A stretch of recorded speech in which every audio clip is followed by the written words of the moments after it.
Guys, welcome back to RBR, and that is the new welcome from the brand new GLC pure electric car. Big change in design direction for Mercedes-Benz, and the first time that they've put the name of their best-selling model on a purely battery operated car. And I know what you're thinking, that grille is a huge change versus what we've seen so far. They did say that CLA was going to be the big change, but truly I think this GLC is showing us really what they are thinking in terms of design going forward. The first time you or I saw this grille was just the grille itself with no car, and it was quite a horrifying sight. Some of it was nice, like the retro element, but you couldn't quite picture how it would look on an actual car. I think now, the way that this looks with that retro style thick chrome grille and then the more modern innards, it's actually really impressive. It's quite slanted forward as well, much like recent AMG cars, and almost kind of a shark nose, and then you've got your power domes there. It's a good look. It's a good first look, and something that I think links nicely back to the old heritage of Mercedes-Benz while still pushing things forward. And speaking of pushing things forward in a big way, the front is one thing, the rear is another story altogether. Now the rear, I was really fearing that they were going to go for that typical EQ look that we still saw in the CLA. Even though it was meant to be a new design, it was still that typical light bar.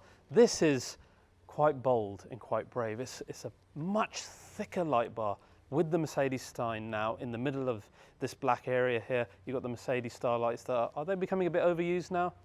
Perhaps, but the treatment here I think is quite nice. My first impression was this looks good. It helps reduce the bulk of the rear. It looks quite sporting. It looks different to all the other Mercedes cars, as does the front. And that's my first impression of this car, that it seems to have its own character. Hopefully they don't copy paste it across everything. And then finally, the interior, which is a bit more familiar because it takes a lot of cues from our CLA. With now our all new hyperscreen that actually extends the full width, and it's a singular screen rather than being three different ones. And then a ton of other interior things to show you guys. So guys, tons of details both inside and out, and then under the skin I need to share with you as well, because this is powered by an all-new system that's different to both the EQC before it and the EQE that supposedly sits above it. It's an all-new, better way of doing an EV by Mercedes-Benz under the skin as well. I also want to show you the design differences versus those cars in the past and some of the newer ones, so we can see what do we think of this newer design. I've got a second specification car that's completely different to this one, and you can see what a car looks like without the darkened trim and in a more basic AMG line. And we'll also check out the interior that is radically different, at least for now, to the ICE sibling. So tons to check out. Join me as we check out this brand new electric GLC. Guys, today's episode is sponsored by Salient, and if any of you are going on holiday soon or travel a lot like I do, you're going to want to bookmark this video, because this is going to be an awesome travel hack for mobile data while you're abroad. Now guys, I recently returned from Dubai in the UAE. I love going there, but the thing I hate the most about going there is because it's not in a region my mobile operator allows me to use my phone minutes and data, I get charged a horrendous amount of money for accessing data. It's something like £12 for just 500 megabytes a day, which is pathetic. So what ends up happening, I end up topping up, my family ends up topping up, and at the end of the trip I rack a bill of hundreds of pounds. This time though, I didn't do that, because I had this sponsor in the past who was Saley, and it's an eSIM that you can install just once on your phone. It covers 160 countries, 8 different regions, and the great thing is you only have to install the eSIM once. So you don't have to do it for multiple regions. And then the other great thing is the price. So for example, while I was in Dubai, I got the 5 GB package, which was $10.99, which is 100% more than the pathetic 500 MB that my network provider was giving me.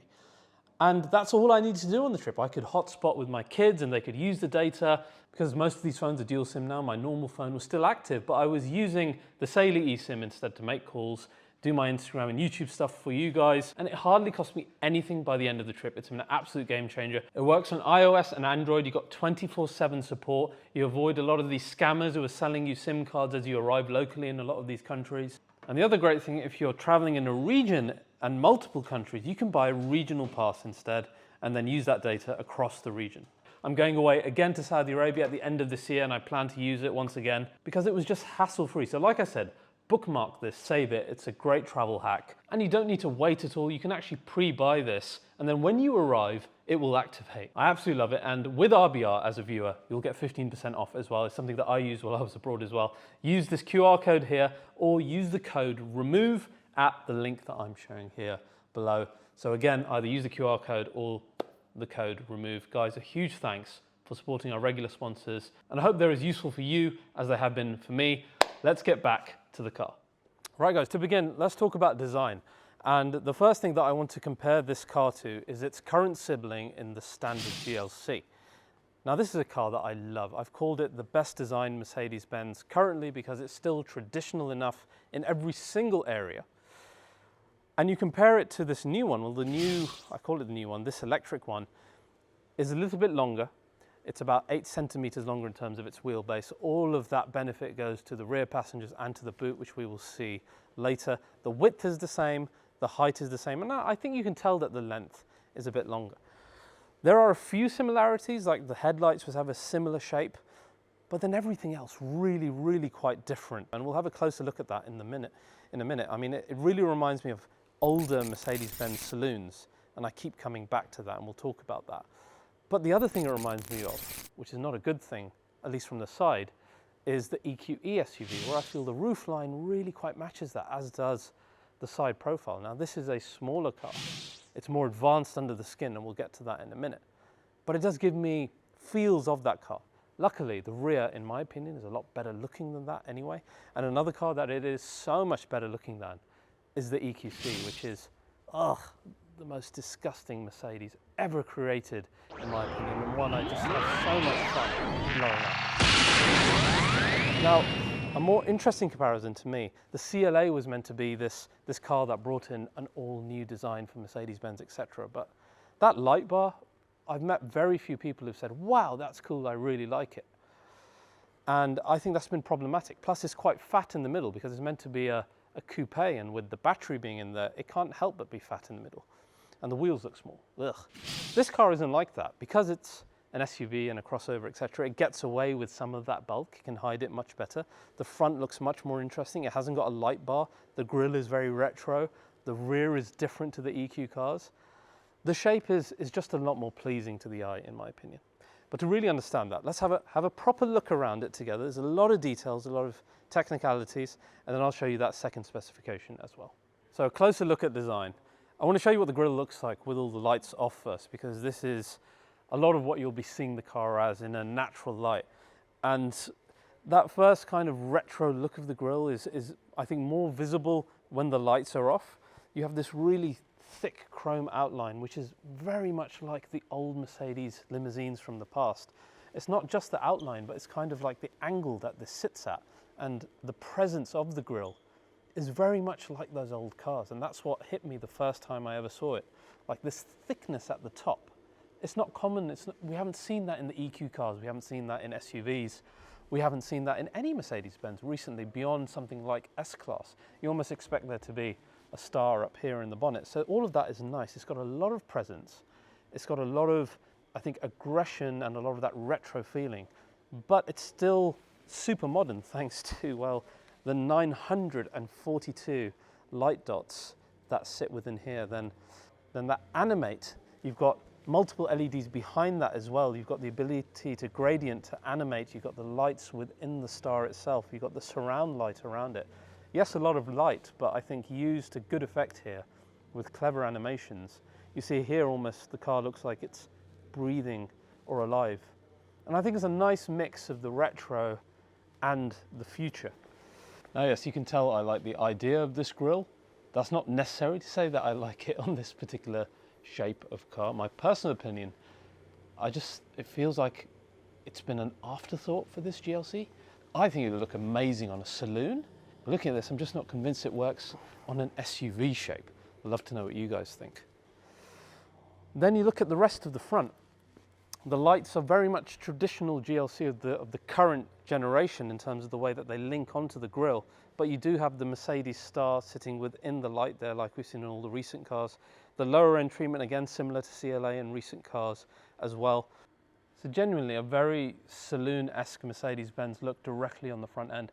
Now this is an AMG plus trim car. Basically that means we've got the shadow chrome trim, and there's two versions of the grille trim. Either we have the shadow chrome blacked out version. I'm going to show you another car which has a chrome version, which is actually really nice and even more retro. But this car has got shadow chrome all around it and night package with the blacked out elements, and you'll see that across the car. Wait for the other one and I'll show you what that looks like.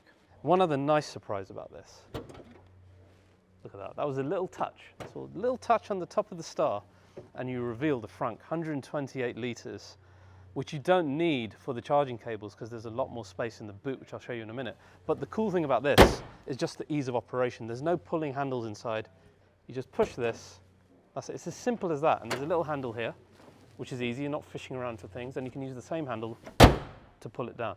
That's really useful. And I can imagine coming up to the car, holding some groceries, pushing that, popping some bags in, closing it, and you're done. So that's great. I like the utility of that.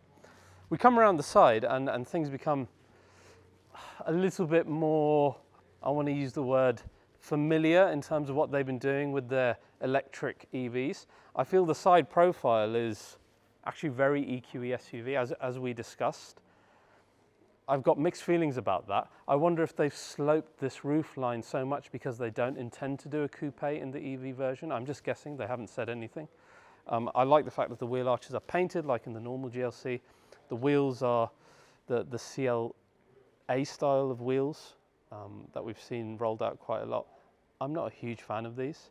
I think the standard GLC has some fantastic wheel choices, which I hope are reflected in the options of this. One really great thing is these. You and I have hated these door handles, right? They've been the worst things to actually hold and operate. Now they're no longer electrical. Now they are mechanical. So I can't really explain on camera how much better this is, but the handle used to pull against you and work against you. Now it's so simple to use, it feels like the old handle. So I feel like they've really done a good job in fixing that, because before it was a right pain in the butt. The one thing about the side profile though, kind of reminds me of the GLA. It feels like a big hatchback, or maybe it's that EQE SUV thing again. I don't know. Then we look at the rear, and like I said, this is a much braver treatment than what they've done on newer cars recently. And I can't wait to read your comments about this light bar. I know they're going to be brutal, but my first impression of this was that it's a good way to do the light bar. It's different to the normal GLC. Yes, you've got the star pattern lights in there, but you've also got a light that continues within here. It pulsates. The Mercedes Star, I think, sits happier within the bar than it does like underneath it in the other cars.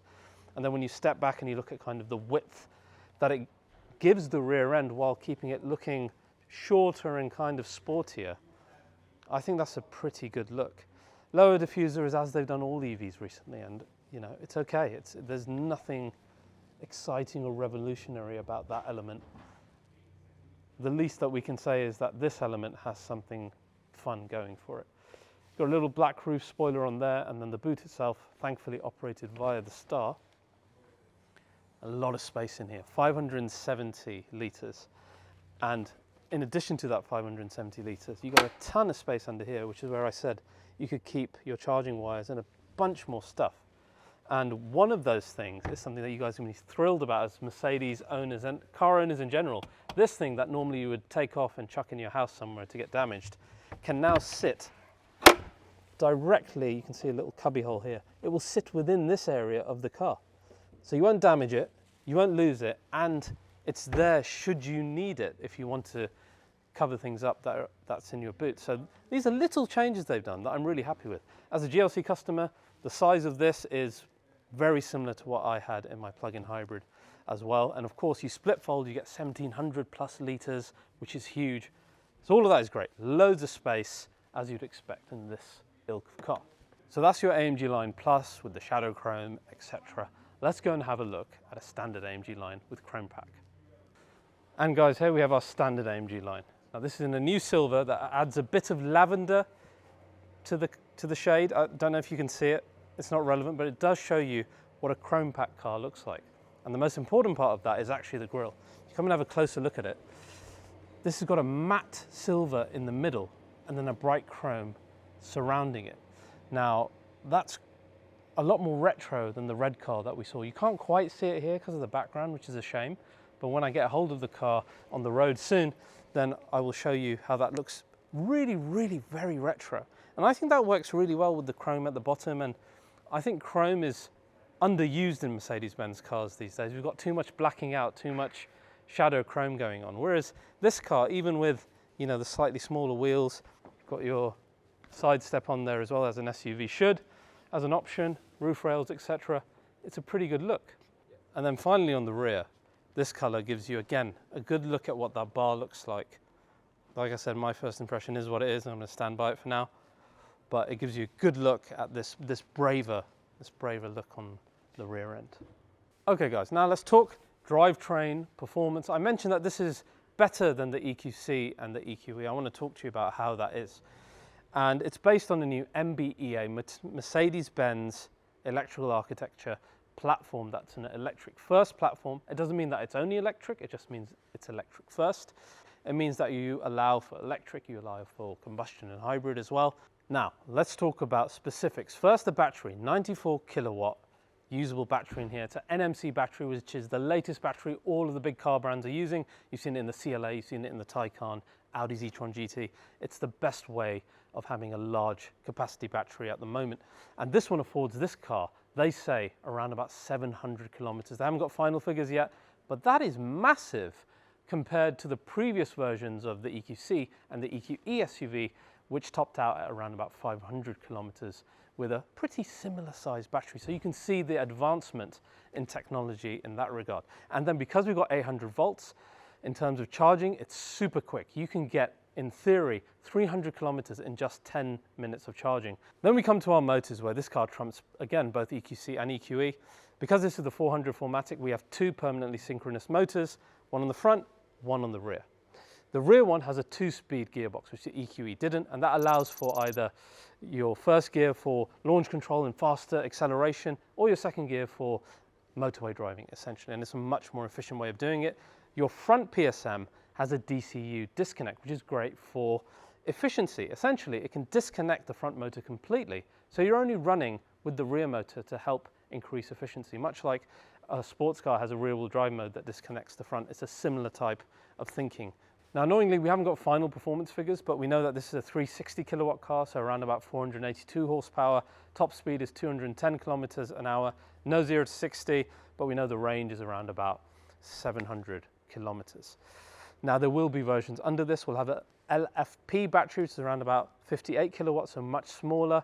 And there'll be 4 other versions of this car. So imagine more entry-level versions like, I don't know, GLC 200, GLC 300, with 4MATIC, without. There's going to be some more affordable versions of this car, which of course the GLC, being such a big seller for Mercedes, really does need.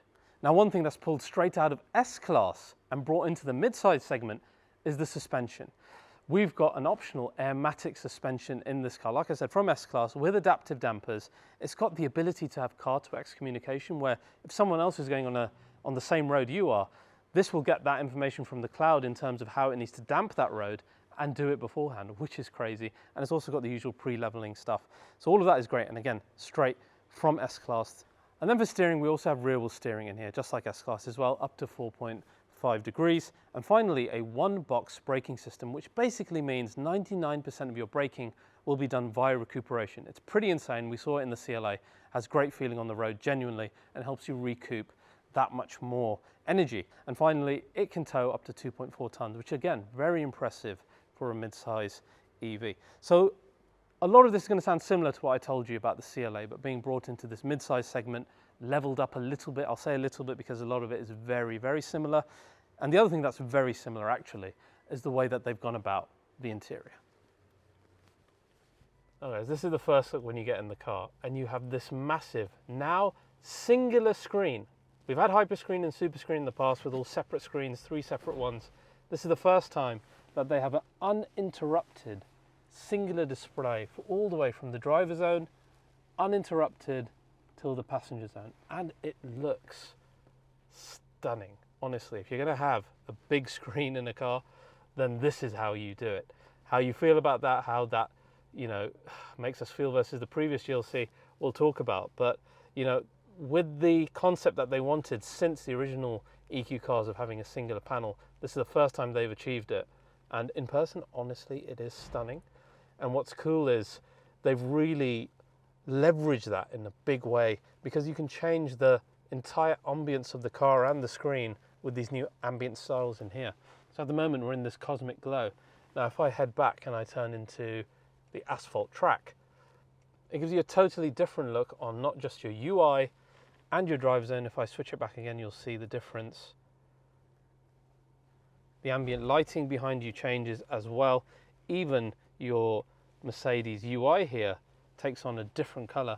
And something really cool they've introduced is different types of UI. You've either got the star, you've got like the physical human AI assistant, and the best one, which is this cute little Mercedes robot that I absolutely love, and we're going to keep him there. But yes, the ambient style's really fun. So we've got, for example, Mercedes AMG line in here, which then gives you the red driver zone in front and a red theme around the rest of the car, along with the ambient lighting. We've got more here. We've got Big Surf, which is like a water themed one, Calm Depth, which is underwater themed. All of these, look how immersive that looks. Look how immersive it feels with the ambient lighting. And you see details like our vents here, all new to GLC, looking really good. And all this really helps you personalize the car to how you want. It's nice versus CLA, where the driver zone wouldn't change at all. At least with these ambient styles, you're able to change the look of the driver zone as well. Otherwise, you just have essentially this look in front of you, or the navigation look that we have seen before. Now, just talking about the structure generally of this car, perhaps not as unique as the ICE current GLC, I think. You look at the current GLC, it shares its bits with the C-Class, with this separate driver zone, the long screen in the middle, and the big piece of wood trim. What's nice is this still continues that wood trim. The vents here in the middle are beautiful.